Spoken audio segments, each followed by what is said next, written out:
Hi guys, it's me Helda and here is Chris. Today we are at MCC and we are going to ask the students of MCC what their favorite postcolonial book or movies. So let's go.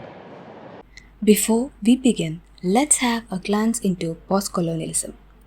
The demise of colonial empires in the mid 20th century marked the beginning of a new era. But the shadow of colonialism continues to loom large over contemporary society. The legacy of colonialism persists in the cultural, economic, and political power dynamics that shape our world today. Postcolonialism, as a critical framework, seeks to understand and challenge these ongoing implications of colonialism, uncovering the complex web of relationships between power, knowledge, and identity. Postcolonialism, according to Anya Lumpa, is a critical discourse that engages with the legacy of colonialism and imperialism and seeks to understand the complex ways in which they have shaped and continue to shape our world. Postcolonialism, in literary context, includes reading texts produced by writers from countries with a history of colonialism, primarily those texts concerned with the workings and legacy of colonialism in either the past or the present. Reading texts produced by those that have migrated from countries with a history of colonialism or those descended from migrant families which deal in the main with diaspora experience and its many consequences. In the light of theories of colonial discourses, rereading texts produced during colonialism, both those that directly address the experiences of the empire and those that seem not to. Some of the famous postcolonial books are Things Fall Apart by Chinua Achebe, Heart of Darkness by Joseph Conrad, Midnight's Children by Salman Rushdie, White Sargasso Sea by Jean Rhys, etc. And some of the famous postcolonial movies are Lagan, Black Panther, Concerning Violence, The Ambassador's Wife, etc. Okay. Hi, this is Chris. And you are? I'm Karen. Okay, what are you doing? I'm a PhD scholar. Okay, that's nice. So it's like we've been reading. I hope you're a literature student. Yeah. So we've been reading books and watching film for a long time. So I just wanted to ask you if at all there is one post-colonial book or movie that interested you so much, the idea of it and the whole book as a narrative or movie as a film. So there was this book that I came across when I was doing my undergrad many years ago. It's titled The Last Empress and it's written by An Chi Min. I like that. I would consider that as a post-colonial book, and I like that primarily because it portrays a revisionary portrait of the last empress of China. Before the book came about, the West portrayed her to be someone who is evil, someone who is an avaricious sybarite, basically someone who's Someone's not good. Yeah, someone who's not good and someone who is very manipulative, basically. But An Chi Min sort of inverts all of that and portrays it from the perspective of the Chinese. She juxtaposes it and says why she was painted like that and what is the reality behind the history of China and how the colonial rule has impacted the entire country and why such a picture was painted towards China and the last empress. So that's why I like the book. Thank you for your insight. Hi, I'm Chris. I'm doing my second year Masters in English Language and Literature. And you are? I'm Sabrinathan Murugan. I'm doing my third year Bachelor of Business Administration. And it's my final year though. Okay, anyways. So, hello. Yeah. So I have a question for you today. Right from our childhood, we have been introduced to a lot of movies, especially since we are in Tamil Nadu and we really celebrate film and books as well. So is there a book or a movie that strikes you when I say it is a post-colonial movie or a post-colonial book? say it talks about various kinds of oppression or injustice that happens to the characters. So yeah, what is that one movie or a film that comes to your mind? Yes, actually, I'll go for the movie.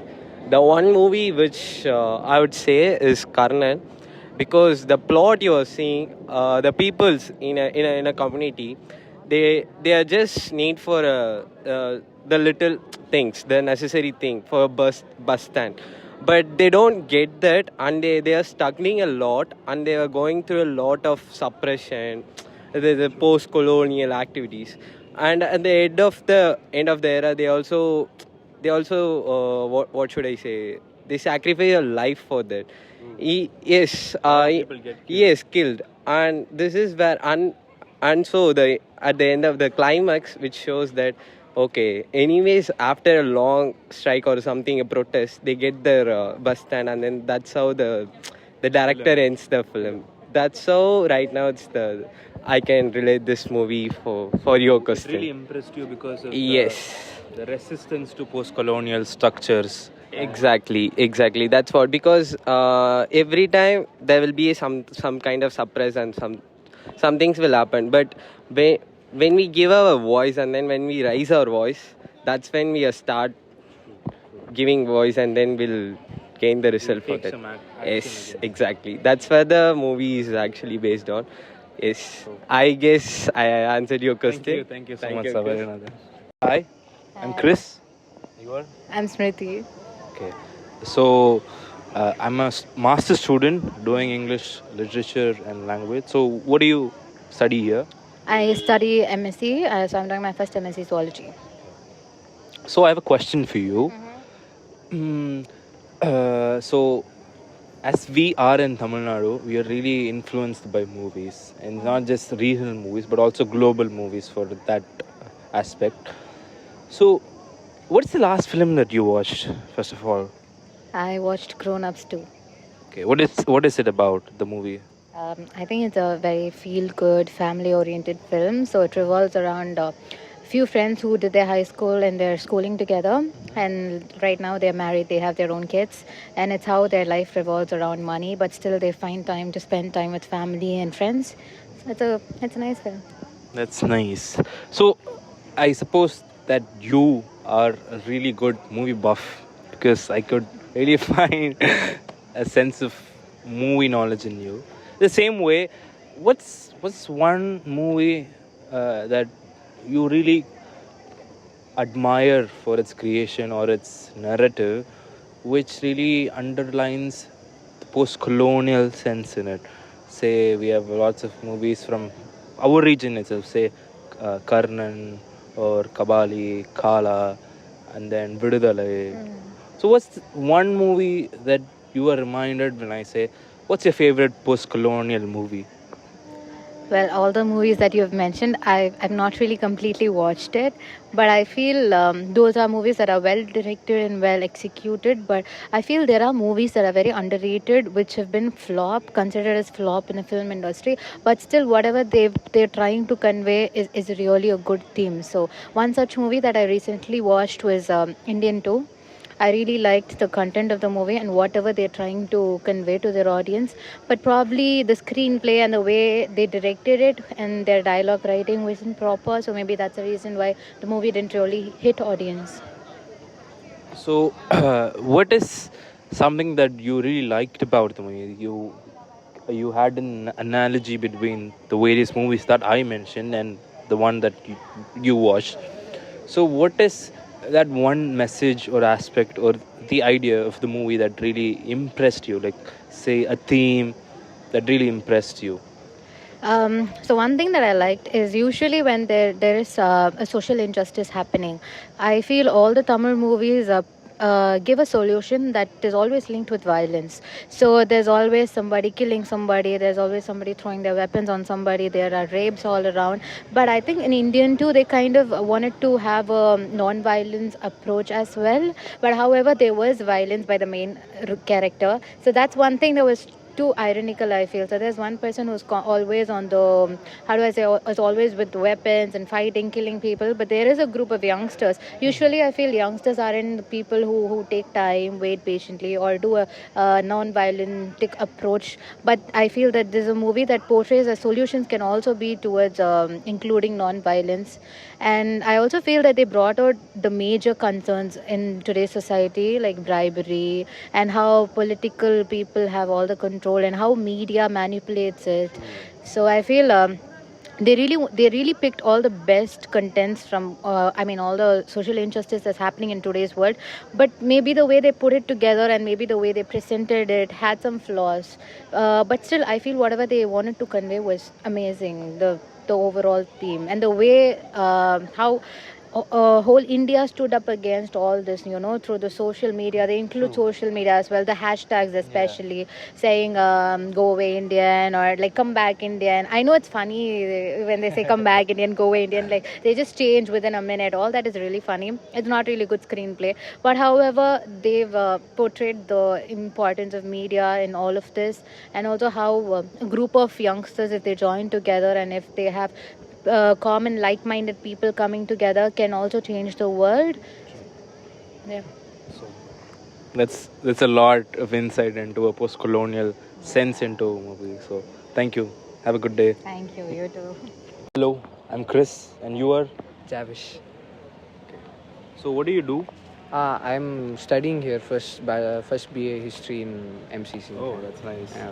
So I have a question for you. So where do you come from?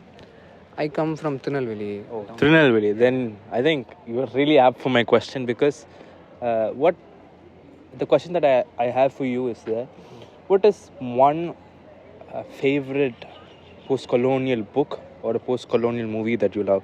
Since you are from Tirunelveli, I know there are a lot of Tamil movies from Tirunelveli, say Mari Selvaraj's Valai, Pariyaram Perumal, and so many post-colonial movies are from Tirunelveli, it's around Tirunelveli. So I think you would also have some favorite post-colonial movie or a book, because there are a lot of Tirunelveli writers, post-colonial Tirunelveli writers as well. So yes, what is your favorite post-colonial movie or a book?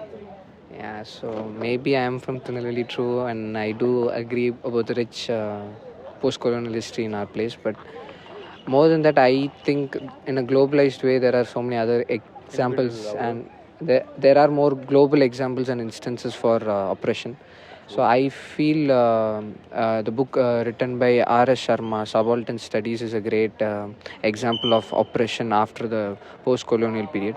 And also a more recent film by Quentin Tarantino, Django Unchained, that explains the apartheid system in the African continent, and how the Britishers and the Englishmen did their very cruel acts, and the levels of oppression they created over there. It explained it in a very dark and humorous way. So yeah, I feel that is probably my favorite film on this kind of subject. So thank you for your insight. Thank you for your global insight into post-colonial. Thank you. Have a good day. Hello. This is Chris, and you are? I'm Hemant. So what do you do in the college? I am doing my I'm doing my third year in undergrad English. So I have a question for you. Can I have one? Yeah, definitely. So I have a question for you. Yeah. So see, we are in Tamil Nadu, and then we have a lot of movies which are really socially Didactic. Yeah, didactic, and then it's not just didactic. It revolves around the social concepts of social evils in the society. It's not just the form of entertainment, but see, if you look at the 5 chief ministers we had, all the politicians are from the cinema background. So we do have a rich history. It's not just Tamil cinema, but the whole Indian cinema, or the global cinema, in fact. And it's been the same with writing as well, because Karunanidhi was a writer. Yeah. And then he was also a director, and then he was a politician. And then politics and film in Tamil Nadu has a long history and a good connection.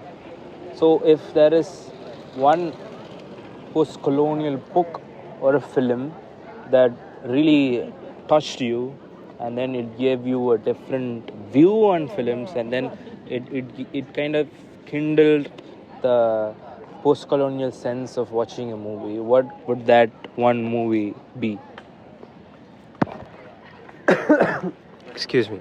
So, one movie that generally influenced my filmography thereon was Hey Ram. So it was directed by Kamal Hassan, and he also acted in it. So this film actually talks about the basic strategy of the British of divide and rule. So which they used to conquer the pre-independence India. So how communalism is never a fight against one person and the other, and how you can never win in a war.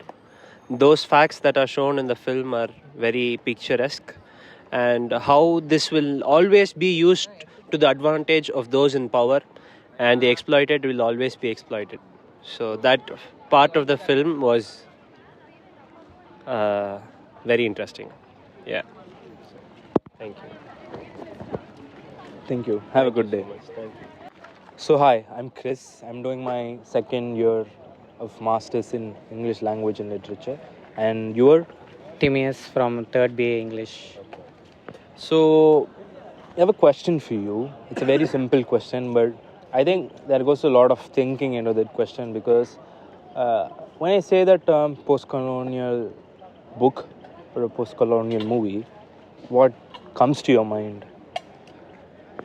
I mostly watch films, so the film that I would think of recently is Killers of the Flower Moon. Okay, so when I say the word post-colonial book or movie, you chose movie, and then it was Killers of the Flower of Moon by Caprio, I suppose, Leonardo Caprio. So, okay, and why of all the post-colonial movies that we have, why is that you like this movie over the other, and what is that essence in the movie, the post-colonial essence in the movie that interests you so much?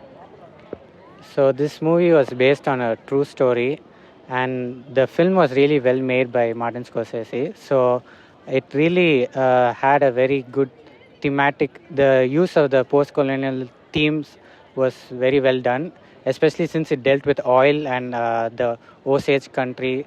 So I mean, it really elaborated on stories that are not quite vocal in their community throughout the entire world now. So this was something that was kept very quiet by the white people, and now the entire nation knows about. I mean, the entire world knows about this. So it was a really loud movie for a very quiet community. So thank you for that perspective and answering my question. Have a good day.